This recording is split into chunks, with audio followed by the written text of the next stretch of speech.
Assalamualaikum warahmatullahi wabarakatuh. Teman-teman, ini sedang penertiban ya di Pulau Timaha. Jadi dalam penggusuran bangunan liar di Pulau Timaha ini juga diwarnai kericuhan ya, Nah, ternyata untuk lokasi atau Pulau Timaha ini teman-teman bisa lihat di pojok Bekasi ya, bahwa diperjualbelikan ya untuk tanah-tanahnya oleh perangkat desa. Di situ juga ada tanda tangan jelas, ada stempel basah juga. Wah, ini yang sangat ironis sekali ya. Makanya kemarin juga saya sempat ngobrol dengan warga asli tapi yang tidak bertempat di bantaran kali.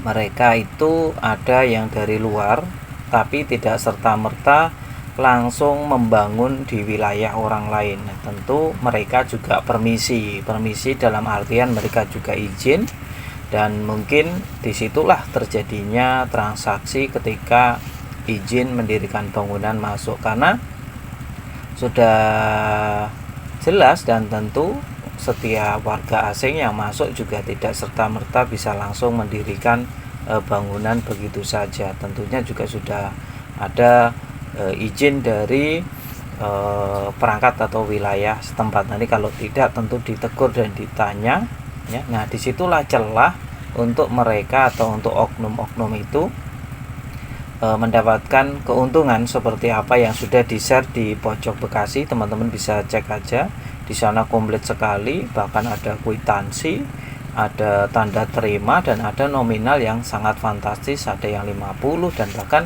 ada yang mengaku sampai 150 juta. Jadi ini memang seperti lahan basah ya untuk oknum-oknum yang membisniskan ya lahan-lahan pemerintah. Jadi di sini penghuni bangunan liar juga pantas saja jika merasa korban, karena dirinya juga mungkin berpikir sudah mengeluarkan modal yang tidak sedikit untuk pembangunan, untuk pembebasan lahannya. Itu kan butuh biaya yang tidak sedikit, yang tadinya mungkin dikira oleh teman-teman semua hanya tinggal mendirikan bangunan saja. Oh tidak ya, ternyata tidak seperti itu.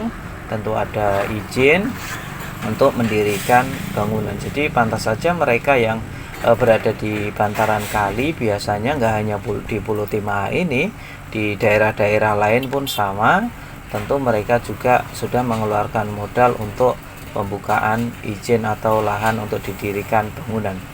Dan informasi juga untuk teman-teman yang masih di bantaran kali dimanapun yang ada di Jawa Barat khususnya, itu siap-siap dibongkar ya, dimanapun kalau masih merasa di bangunan liar, karena ini sudah diperintahkan oleh KDM tentunya untuk mengembalikan fungsi kali, menormalisasi kali ya. Jadi bangunan-bangunan liar yang ada di bantaran kali tentunya juga akan dirobohkan. Jadi jangan kaget kalau memang Jawa Barat itu lagi gencar-gencarnya bergerak, karena ini baru permulaan di tahun pertama saja, bahkan hanya beberapa bulan sudah beberapa tempat. Dan kepemimpinan sekarang kan paling jelek-jeleknya itu kan 2 periode, yakni 10 tahun. Jadi semua bangunan yang ada di Jawa Barat tentunya nanti yang bangunan-bangunan liar juga akan diratakan.